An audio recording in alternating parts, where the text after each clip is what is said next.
जय हिंद साथियों, स्वागत है आपका जय सूरज क्लासेस पर। मैं हूं सूरज और आप देख रहे हैं मेरे साथ एक बेहतरीन सेशन जिसमें हम लोग डिस्कस करेंगे एक बेहतरीन topic, scope of macro and macro economics. आइए शुरुआत करते हैं बिना समय व्यतीत करते हुए इस प्यार भरा सेशन को।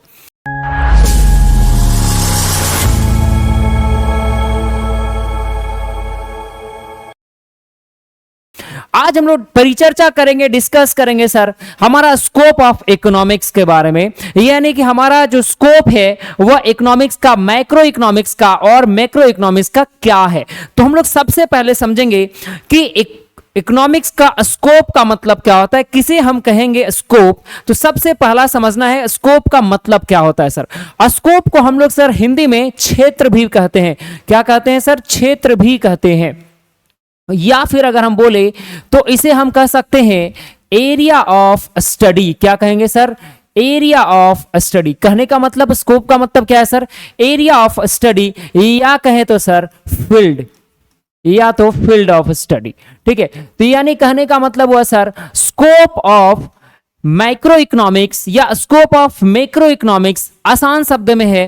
तो क्या हम इकोनॉमिक्स में, मैक्रो इकोनॉमिक्स में क्या क्या पढ़ेंगे और मैक्रो इकोनॉमिक्स में क्या क्या पढ़ेंगे, वही हमारा क्या है? स्कोप है। स्कोप का मतलब क्षेत्र या एरिया ऑफ स्टडी। तो सबसे पहले हम लोग डिस्कस करेंगे कि हमारा स्कोप और हमारा ब्रांच क्या है, किसमें सर? तो माइक्रो इकोनॉमिक्स में। मैक्रो इकोनॉमिक्स में क्या है हमारा ब्रांच, क्या है हमारा एरिया ऑफ स्टडी, यानी व्यष्टि या सूक्ष्म अर्थशास्त्र का क्या है? क्षेत्र एवं उसकी शाखाएं, हम इसके बारे में स्टडी करेंगे। अगर हम आसान शब्दों में कहें सर कि स्कोप का क्या है, तो आप देखिएगा जो भी आपका क्लास 11th में या जो भी आपका क्लास 12th में जो मैक्रो स्टडी का जो सिलेबस है, आप जो मैक्रो स्टडी में जो जो कंटेंट आप पढ़ेंगे वही आपका क्या है sir? Scope of macro economics. वही है आपका स्कोप ऑफ मैक्रो इकोनॉमिक्स। ये था आसान शब्दों में। लेकिन एग्जाम में अगर आएगा कि right the scope of macro economics, तो ये थोड़ी लिखेंगे। अब देखेंगे कि अगर एग्जाम पर्सपेक्टिव से आता है तो क्या होगा हमारा स्कोप ऑफ मैक्रो इकोनॉमिक्स। तो स्कोप ऑफ मैक्रो इकोनॉमिक्स को समझने के लिए हम लोगों ने एक फ्लो चार्ट ले रखा है, और ये फ्लो चार्ट आपको समझने में बहुत ही मदद करेगा कि क्या है हमारा स्कोप ऑफ मैक्रो इकोनॉमिक्स, यानी area study of macro economics. हम क्या क्या पढ़ेंगे मैक्रो इकोनॉमिक्स के अंदर। तो सर मैक्रो इकोनॉमिक्स यानी ब्रांचेज ऑफ मैक्रो इकोनॉमिक्स, यानी व्यष्टि अर्थशास्त्र की शाखाएं की बात करें तो व्यष्टि अर्थशास्त्र की शाखा के अंदर 3 थ्योरी पढ़ेंगे। पहला थ्योरी का नाम है सर प्रोडक्ट प्राइसिंग थ्योरी, और दूसरी बात करेंगे सर तो फैक्टर प्राइसिंग थ्योरी, और तीसरी बात करेंगे सर तो इकोनॉमिक वेलफेयर थ्योरी। और अगर हम प्रोडक्ट प्राइसिंग थ्योरी की बात करें तो इसे हिंदी में वस्तु कीमत सिद्धांत कहते हैं। दूसरे की बात करें सर फैक्टर प्राइसिंग थ्योरी, तो इसे हम साधन कीमत सिद्धांत कहते हैं। और तीसरा बात करें सर इकोनॉमिक वेलफेयर थ्योरी, यानी कि आर्थिक कल्याण का सिद्धांत कहते हैं। और ये 3 थ्योरी सर, ये जो 3 थ्योरी है वही है हमारा स्कोप ऑफ मैक्रो इकोनॉमिक्स। और अगर इसका आसान भाषा में सबसे अगर पूछेगा कि how many scope of macro economics, तो आप बताएंगे 3 स्कोप, या बोलेंगे 3 area of study in micro economics. The first is called what sir? The first is called product pricing theory, and दूसरी बात करेंगे सर तो दूसरी हमारा कौन सा होगा सर? फैक्टर प्राइसिंग थ्योरी, और तीसरा जो है sir that is called economic welfare theory. यही 3 थ्योरी जो है हमारा क्या कहलाएगा? Scope of macro economics. और ये कुछ और नहीं सर, एक बाम की तरह है। ठीक है, एक बाम 3 काम। ठीक है, ये क्या है? एक बाम 3 काम, यानी कि झंडू बाम। आसान से समझेंगे कि प्रोडक्ट प्राइसिंग थ्योरी में क्या है। प्रोडक्ट प्राइसिंग थ्योरी में सर हम किसी भी वस्तु का क्या होगा मूल्य, इसके बारे में स्टडी करते हैं। किसी भी वस्तु का क्या होगा मूल्य, इसके बारे में स्टडी करते हैं। और किसी भी वस्तु का मूल्य का जब हम प्राइस डिटरमिनेशन करते हैं तो वह डिपेंड करता है force of demand and supply, यानी market force of demand and supply के ऊपर डिपेंड करता है किसी भी वस्तु का मूल्य, यानी प्राइस डिटरमिनेशन। जब हम स्टडी करेंगे तो प्राइस डिटरमिनेशन हम कहां स्टडी करेंगे सर? Product pricing theory. किसी भी वस्तु का मूल्य का निर्धारण हम प्रोडक्ट प्राइसिंग थ्योरी में पढ़ते हैं। और वो प्रोडक्ट प्राइसिंग थ्योरी में हमें जो किसी भी वस्तु का मूल्य का निर्धारण किसके मदद से होता है? तो force of demand and force of क्या sir? Force of demand and force of supply के मदद से होता है, यानी लॉ ऑफ डिमांड या प्रोडक्शन एंड कॉस्ट थ्योरी के माध्यम से किया जाता है। नेक्स्ट बात करेंगे सर हमारा factor pricing theory. Factor pricing theory कुछ और नहीं है सर, अगर आपने किसी वस्तु का मूल्य का निर्धारण कर लिया तो मूल्य का निर्धारण करने में कौन कौन सा चीजें प्रोसेस में आएगी, कौन कौन सी प्रक्रियाएं हैं, वही हमारा क्या है सर, वही हमारा फैक्टर प्राइसिंग थ्योरी है। और जो फैक्टर प्राइसिंग थ्योरी है यही तो हमारा है फैक्टर ऑफ प्रोडक्शन। क्या है सर, फैक्टर ऑफ प्रोडक्शन। आपको पता है एग्जामिनेशन में कई बार एमसीक्यू के क्वेश्चन आपसे पूछ सकते हैं कि फैक्टर ऑफ प्रोडक्शन कौन कौन से होते हैं, तो आपको पता होना चाहिए सर जो हमारा फैक्टर ऑफ प्रोडक्शन है वो कौन कौन होता है। तो पहला बात करें सर तो फैक्टर ऑफ प्रोडक्शन हमारा पहला होगा लेबर, और लेबर को क्या मिलता है सर, तो आपको पता है लेबर को मिलता है वेजेस। लेबर को क्या मिलेगा सर, वेजेस यानी कि मजदूरी।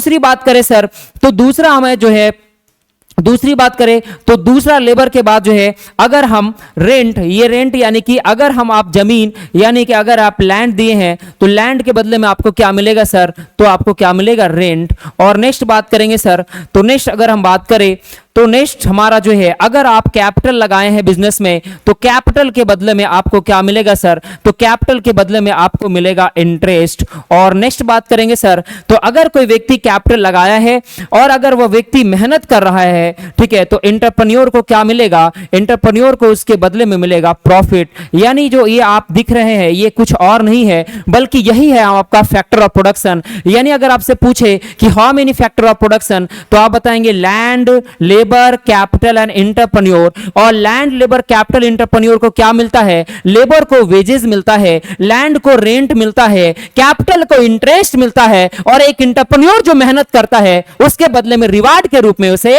प्रॉफिट मिलता है। यही है हमारा सर फैक्टर ऑफ प्रोडक्शन। तो फैक्टर ऑफ प्रोडक्शन आप याद रखेंगे, एमसीक्यू के लिए भी आपके इंपॉर्टेंट है, और ये किसके अंदर आता है सर, फैक्टर प्राइसिंग थ्योरी के अंदर आता है। नेक्स्ट डिस्कस करेंगे that is called economic welfare theory. Economic welfare theory यानी कि आर्थिक कल्याण का सिद्धांत। इसमें सर हम डिस्कस करते हैं इफिशियंसी की बात करते हैं। किसकी बात करते हैं सर, इफिशियंसी की बात करते हैं। यहां पर आपने किसी वस्तु का मूल्य निर्धारण कर लिया, यहां पर आप प्रोसेस का काम कर लिया, अब यहां पर आप जो है जब आप प्रोडक्शन कर लेंगे तो आप उसे क्या करेंगे, डिस्ट्रीब्यूशन का काम करेंगे। तो डिस्ट्रीब्यूशन के लिए क्या चाहिए, एफिशिएंसी चाहिए। और यहां पर हम डिस्कस करेंगे तीन तरह का एफिशिएंसी होते हैं। एक होता है एफिशिएंसी ऑफ प्रोडक्शन, दूसरा हमारा सर जो होता है, ठीक है, एफिशिएंसी हमारा जो है एक एफिशिएंसी ऑफ प्रोडक्शन, दूसरा हमारा एफिशिएंसी ऑफ ओवरऑल, और तीसरा जो हमारा सर है that is called efficiency of consumption. तो ये हम तीन चीजें के बारे में डिस्कस करेंगे, efficiency of production, efficiency of consumption and efficiency of overall. इसके बारे में डिस्कस करेंगे। तो ये था हमारा फ्लो चार्ट।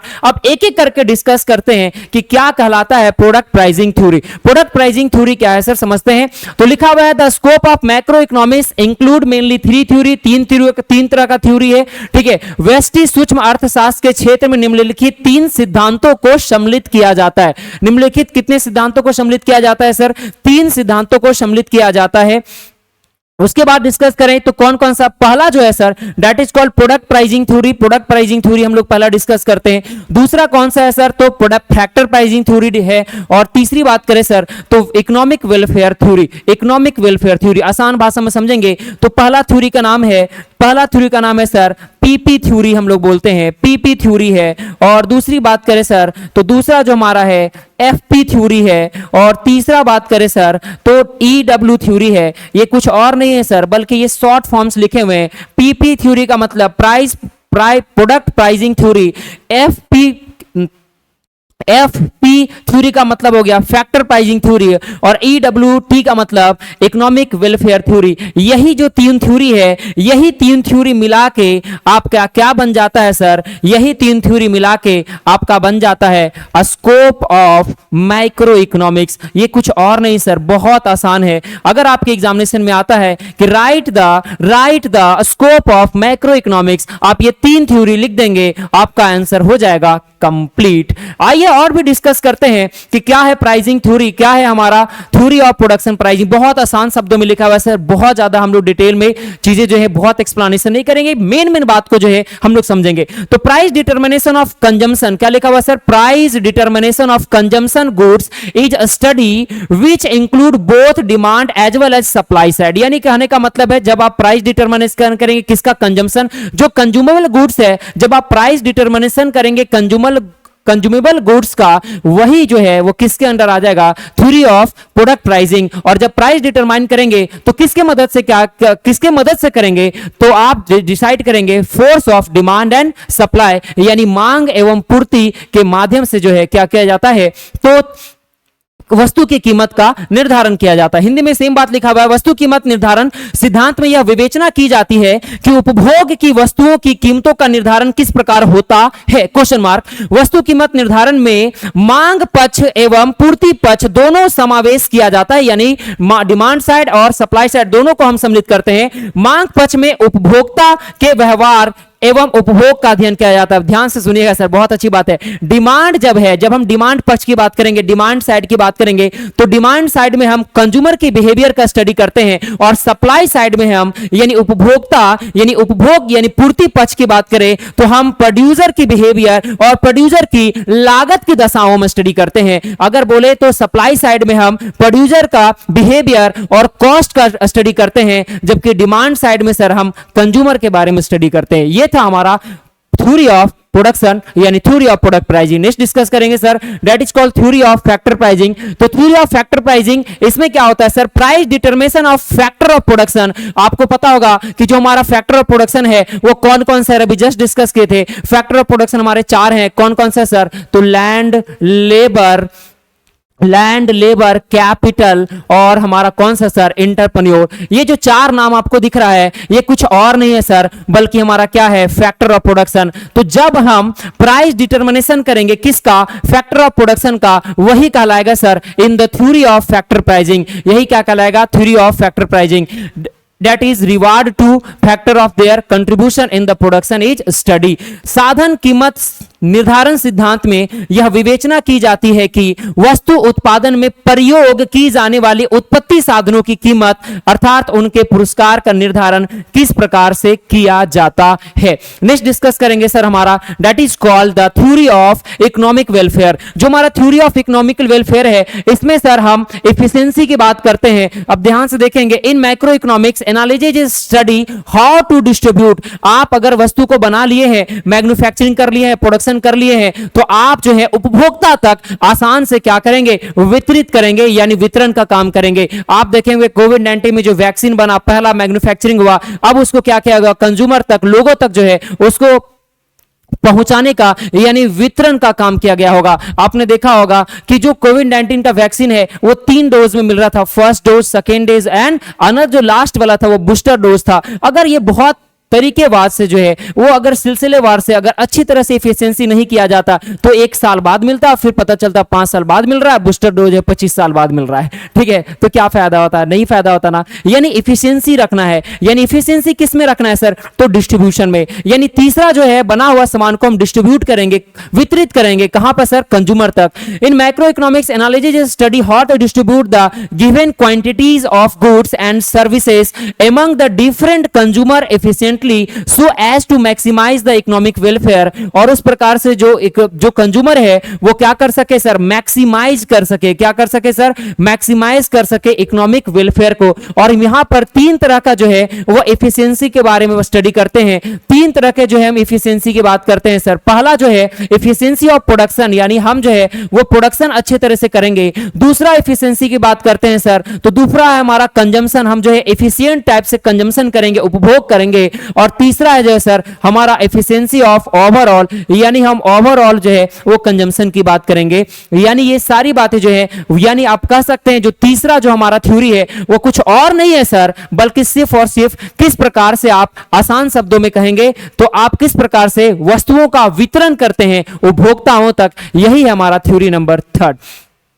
अगर हम आगे का डिस्कस करें सर, तो that is called scope of macro, यानी scope of macroeconomics. Macroeconomics को हिंदी में क्या कहते हैं सर, तो समष्टि व्यापक अर्थशास्त्र, यानी समष्टि यानी व्यापक अर्थशास्त्र। पहले बहुत सारे बच्चे के मन में प्रश्न आ रहा है, सर ये माइक्रो और मैक्रो होता क्या है? तो माइक्रो का मतलब जब हम इंडिविजुअल यूनिट का स्टडी करेंगे तो माइक्रो हो गया सर, और जब हम मैक्रो यानी एग्रीगेट यूनिट का स्टडी करेंगे तो मैक्रो हो गया सर। एक बार फिर से बताइए सर। हमने बस इतना बताया सर कि जब आप यदि आप मैक्रो यानी जब आप मैक्रो इकोनॉमिक्स की स्टडी करेंगे सर, तो मैक्रो इकोनॉमिक्स के अंडरगट सर आप क्या करेंगे, कुछ और नहीं बल्कि आप इंडिविजुअल यूनिट का स्टडी करेंगे। और जो आपका मैक्रो इकोनॉमिक्स है सर, मैक्रो इकोनॉमिक्स के अंदर सर आप एग्रीगेट यानी कि एग्रीगेट यूनिट की स्टडी करेंगे। एग्रीगेट यूनिट का स्टडी करेंगे सर आप किसके अंदर, तो मैक्रो इकोनॉमिक्स। आप बोलेंगे सर और आसान शब्दों में समझाइए, तो जब आप पर्टिकुलरली किसी एक राज्य के बारे में स्टडी कर रहे हैं, झारखंड, बिहार, यूपी, मध्य प्रदेश, हरियाणा, यानी एक सिंगल इंडिविजुअल स्टेट का स्टडी कर रहे हैं, यानी आप माइक्रो इकोनॉमिक्स के अंदर आ जाएंगे। और यदि आप सर पूरा होल कंट्री यानी इंडिया के बारे में स्टडी कर रहे हैं, तो इंडिया हमारा क्या कहला जाएगा, यानी मैक्रो इकोनॉमिक्स के अंदर आ जाएगा। ठीक है, तो अगर आप ये बातें समझ में आ गया होगा कि मैक्रो इकोनॉमिक्स और मैक्रो इकोनॉमिक्स, तो हम अभी किसके बारे में पढ़ेंगे, तो मैक्रो इकोनॉमिक्स के बारे में। मैक्रो इकोनॉमिक्स के बारे में यानी उनका क्या है एरिया ऑफ स्टडी, फिर भी आसान भाषा में बोले क्या है आसान। तो आप देखिए, जो भी आप क्लास 11th में या क्लास 12th में जो भी आप स्टडी कर रहे हैं, जो भी कंटेंट स्टडी कर रहे हैं सर, वही है आपका क्या, मैक्रो यानी कि सर हिंदी में समष्टि अर्थशास्त्र का क्षेत्र। तो थोड़ा सा हम लोग फ्लो चार्ट के माध्यम से समझते हैं कि क्या है हमारा व्यापक अर्थशास्त्र का क्षेत्र यानी मैक्रो इकोनॉमिक्स, यानी जो हमारा मैक्रो इकोनॉमिक्स है उसका क्या है क्षेत्र। तो सबसे पहला हम लोग डिस्कस करेंगे सर इसमें income and employment theory. Income and employment theory में हम स्टडी करते हैं हमारा पर कैपिटल इनकम क्या, हमारा नेशनल इनकम क्या है, और हम यहां पे पढ़ते हैं मेजरमेंट ऑफ नेशनल इनकम, और साथ ही साथ हम लोग पढ़ते हैं sir method of measurement of national income, यानी हम नेशनल इनकम से रिलेटेड सारी घटनाओं को, सारे कंटेंट को जो है हम लोग पढ़ते हैं।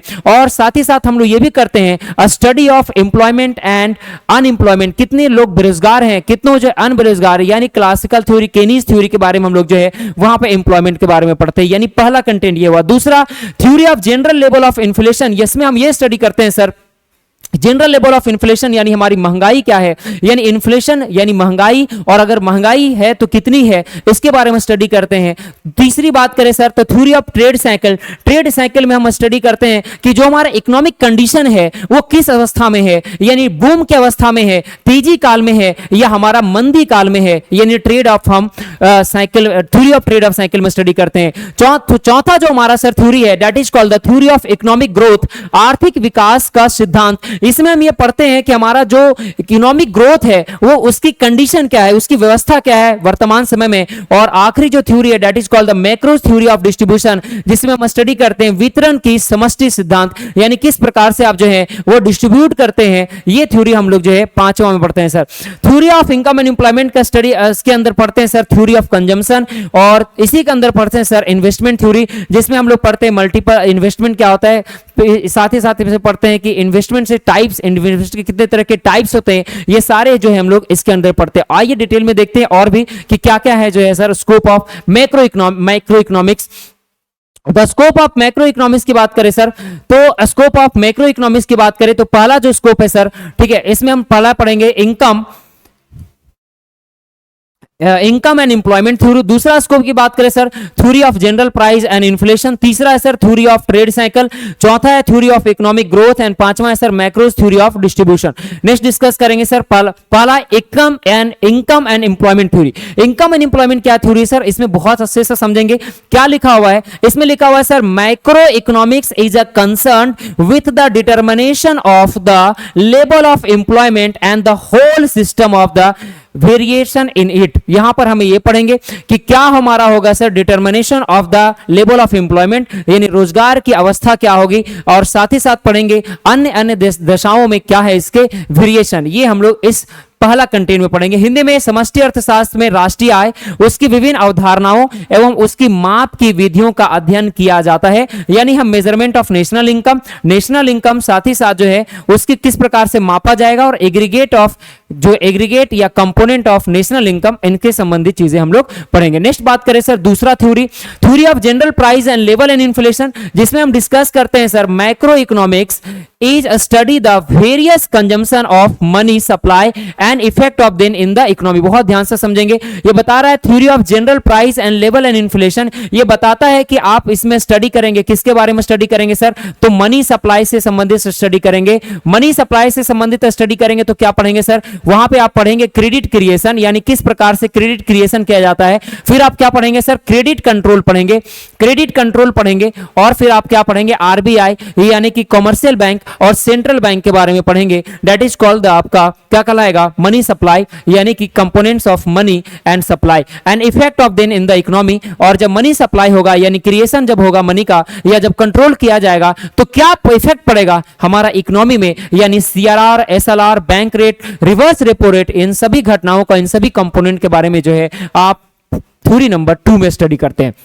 नेक्स्ट की बात करें sir theory of trade cycle that is called, इसमें स्टडी करेंगे sir macro economics study the problem of boom and the depression. Boom का मतलब हो गया सर तेजी काल, बूम का मतलब क्या हो गया, तेजी काल, और डिप्रेशन का मतलब क्या हो गया सर, डिप्रेशन का मतलब हो गया आपका मंदी काल, डिप्रेशन का मतलब क्या हो गया सर, मंदी काल। तो जो आपका तेजी काल है उसमें लोगों के पास खूब पैसा होता है, दबा के पैसा होता है, दबा के खर्चा करते हैं, और जो मंदी काल है सर लोगों के पास पैसा नहीं होता है, तो वो जो उनका जो खर्चा करने का जो प्रवृत्ति है उसमें बदलाव होता है, जिसके कारण हमारा इकोनॉमी में भी जो है बहुत सारा चेंजेस देखने को मिलता है। तो जब बूम का स्थिति होगा और जब डिप्रेशन का स्थिति होगा तो हम उसका स्टडी करते हैं, कौन सा, थ्योरी नंबर 3 में, जिसका नाम है theory of trade cycle. Next बात करेंगे सर हमारा that is called the point number 4 theory of economic growth. Theory of economic growth क्या है sir, theory of economic growth का मतलब क्या है,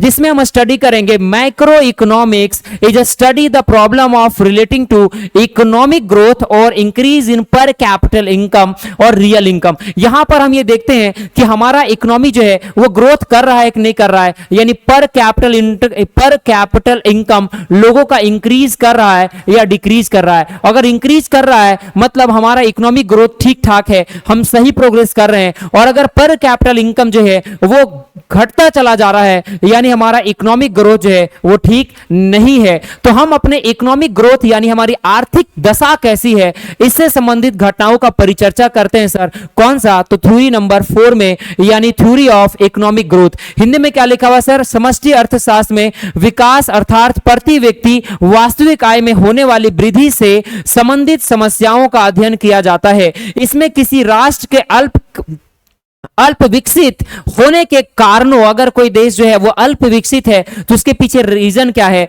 विकास करने की नीतियों, वो किस प्रकार से विकास करेगा, क्या है उसका विकास का डेवलपमेंट का पॉलिसी, साथ ही साथ अध्ययन किया जाता है। इस कारण वर्तमान समय में आर्थिक विकास समष्टि अर्थशास्त्र का अध्ययन का एक महत्वपूर्ण अंग है। और ये बिल्कुल सही है सर, ये बहुत ही इंपॉर्टेंट थ्योरी है। अभी वर्तमान समय में कहें तो किस प्रकार से आप अपने देश की इकोनॉमी को जो है वो ग्रोथ करा सकते हैं, उससे संबंधित पॉलिसी का जो स्टडी है हम इसी में पढ़ते हैं, that is called the theory of economic growth. और ये बहुत ही इंपॉर्टेंट थ्योरी है हमारा, किसके अंदर सर, तो मैक्रो इकोनॉमिक्स के स्कोप के अंदर। नेक्स्ट बात करें sir that is called the theory of distribution. ये हमारा अंतिम थ्योरी है जिसमें हम स्टडी करते हैं, क्या स्टडी करते हैं sir, macro economics study the equitable distribution of income among the various factor of an economy. ये बोलता है देखिए भैया जो बंटवारा है ना वो सभी लोगों के पास जो है वो बराबर रूप से होना चाहिए। किस चीज का बंटवारा सर, आय का। ये किसका डिस्ट्रीब्यूशन की बात करता है सर, ये डिस्ट्रीब्यूशन करने की बात करता है, किसका डिस्ट्रीब्यूशन करने की बात करता है, ये डिस्ट्रीब्यूशन ऑफ इनकम की बात करता है। और ये इनकम का जो बंटवारा है यानी डिस्ट्रीब्यूशन ऑफ इनकम है वो क्या करने की बात करता है, ये बराबर करने की बात करता है। किसमें सर, तो ये बराबर करने की बात करता है वेरियस सेक्टर में। जो अलग अलग सेक्टर है सर वो सभी सेक्टर में जो बंटवारा है इनकम का वो कैसा होना चाहिए सर, इक्वल होना चाहिए। ताकि हमारा कोई भी सेक्टर जो है वो पीछे नहीं रह जाए, हमारा सारा सेक्टर, सारा क्षेत्र जो है वो क्या करे सर, निरंतर सतत जो है वो विकास करे। तो हम जो है वो थ्योरी नंबर 5 में ये स्टडी करते हैं कि distribution of income among various sector, हम अपना इनकम का बंटवारा अलग अलग क्षेत्र में बराबर तरीके से करें ताकि सभी क्षेत्र का डेवलपमेंट बेहतर हो सके। और जब सभी क्षेत्र हमारा बेहतर डेवलप करेंगे तभी हमारा आर्थिक विकास, हमारा देश जो है वो पूरा कंप्लीट डेवलपमेंट माना जाएगा। अगर हिंदी में स्टडी करें तो समष्टि अर्थशास्त्र के अंतर्गत अर्थव्यवस्था की वितरण के समष्टि अर्थ सिद्धांतों का भी अध्ययन किया जाता है। इस सिद्धांत में ज्ञात होता है कि राष्ट्रीय आय में उत्पादन के विभिन्न साधनों का हिस्सा किस प्रकार और कितना निर्धारण होता है, अर्थात मजदूरों को कितना भाग प्राप्त होता है तथा उद्यमियों तथा भूमिपतियों को कितना भाग प्राप्त होता है। यानी यहां पर आप समझिए जो फैक्टर ऑफ प्रोडक्शन जो आपने माइक्रो में पढ़ा है, माइक्रो MICRO में जो पढ़ा है फैक्टर ऑफ प्रोडक्शन कि लैंड को कितना हिस्सा मिलेगा, यानी जो जमीन का मालिक है उसको कितना पैसा मिलेगा, साथ ही साथ जो है जो इंटरप्रेन्योर है उसको कितना पैसा मिलेगा, जो वर्कर है, लेबर है, उसको कितना पैसा मिलेगा, यानी जो अलग अलग सेक्टर है भैया सबको बराबर पैसा मिलना चाहिए। जब हम इसका स्टडी करेंगे और कहीं और नहीं बल्कि कहां स्टडी करेंगे sir, that is called the theory of distribution. ठीक है, और यही था हमारा अंतिम थ्योरी किसका सर, तो माइक्रो इकोनॉमिक्स का। इस सेशन को देखने के लिए, इतना सारा प्यार करने के लिए दिल की गहराइयों से आपको बहुत बहुत धन्यवाद। जय सूरज क्लासेस आपको बहुत बहुत धन्यवाद ज्ञापन करता है। Thank you so much.